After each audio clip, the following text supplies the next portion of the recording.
मेरे पति के देहांत के बाद मैं अपने एक लौते बेटे के यहाँ रहती थी। मेरी बहू का एक अलग ही रूप मुझे देखने मिला, साथ ही बेटे का भी। दोनों के मन में क्या है मैं अच्छे से जानती हूँ। वो चाहते हैं कि मैं वृद्धा आश्रम चली जाऊँ। उनके जाने के बाद मुझे यह सब देखना और सुनना पड़ेगा, इसका मुझे अंदाजा भी नहीं था। पर मैं मन मान कर अपने बेटे और बहू की बातें सुनकर भी यहाँ रहती हूँ, क्योंकि मुझे मेरे पोते और पोती दिखाई देते हैं। उनकी झलक पाकर मुझे सुकून मिलता है। घर के बाहर एक टिन की झोपड़ी में रहती हूँ। मेरी बहू को कोई दिक्कत नहीं हो, इसलिए मैं घर के बाहर रहती हूँ। बेटे ने थोड़ी मेहरबानी की है तो ऊपर टिन की चादर लगवा दी है। समय समय पर थोड़ा राशन दे देता है तो मैं अपना बनाकर खा लेती हूँ। मैंने अपने बेटे को कह दिया है कि मेरी वजह से उन दोनों को कोई प्रॉब्लम नहीं होगी, बस मुझे यही रहने दे, इसी घर में मुझे मर जाने दे। मैं बस यही चाहती हूँ।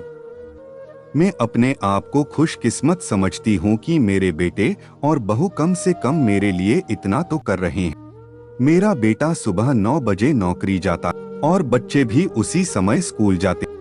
फिर शाम को 6 बजे मेरा बेटा वापस आता है। बच्चे 3 बजे आते हैं। उन्हें आते जाते निकलते देख मुझे बड़ा सुकून मिलता है। मेरे पति के दोस्त जब कई दिनों बाद आए, मेरे पति के दोस्त थे, उनकी पत्नी का भी स्वर्गवास हो गया है। उस समय पर वो हमारे घर पर आया करते थे। उनसे हमारे अच्छे रिश्ते थे। उनका घर हमारे घर से थोड़ी दूरी पर था। पैरों में समस्या हो गई थी, ठीक से चल भी नहीं पाते थे। वो बड़े दिनों बाद मेरे यहाँ आए। मुझे उन्हें देखकर अच्छा लगा। उनका हाल भी मेरी तरह ही था। बच्चे अब उनसे भी परेशान थे। आकर मेरे पास अपना दुखड़ा रोते थे और उन दिनों को याद करते थे। बुढ़ापा हम जैसों को बहुत रुलाता है। उनकी पत्नी का स्वर्गवास हो गया था और उन्हें चलने उठने में समस्या थी, इसलिए वो तो अपना खाना भी नहीं पाते थे। मेरे पास आए तो मैं समझ गई कि यह इतनी मुसीबत में चलकर पुराने दोस्तों के यहाँ चाय और खाने की चाह में ही जाते होंगे। उनकी भी अपनी मजबूरी थी।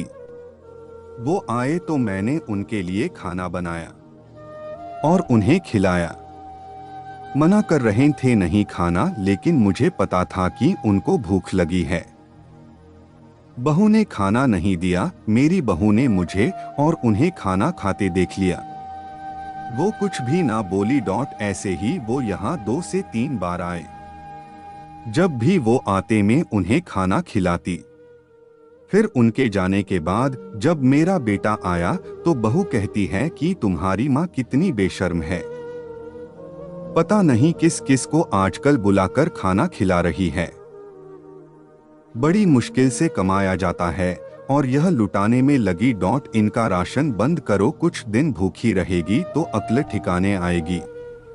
मैंने कहा कि मैं अपने हिस्से का उन्हें खिलाती हूँ, तुम्हारे पिता के पुराने मित्र है।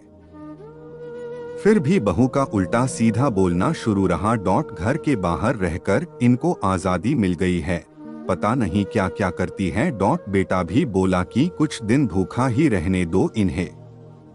मुझे मेरे बेटे ने घर के पीछे सीढ़ी के पास ले जाकर बिठा दिया, कहा कि अब यही बैठो।